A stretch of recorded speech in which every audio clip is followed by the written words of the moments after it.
মনে করুন আপনি ভূতে বিশ্বাস করেন না, তবুও নিজের সাহস দেখানোর জন্য বন্ধুদের সঙ্গে আপনি বাজি ধরলেন অমাবস্যার রাতে শ্মশানে গিয়ে প্রমাণ করে দেবেন ভূত বলে কিছু হয় না।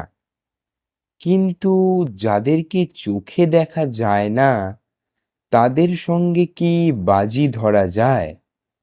আপনি জানেন শ্মশানে ভূত প্রেত থাকে, তা সত্ত্বেও অমাবস্যার রাতে আপনি শ্মশানে যাবেন ঠিক করলেন। কিন্তু কি বিপদ আপনার জন্য অপেক্ষা করছে তা কি আপনি জানেন? এরকমও তো হতে পারে আপনি আর বেঁচে ফিরলেন না।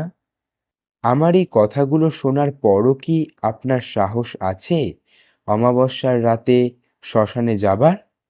কমেন্ট করে জানান।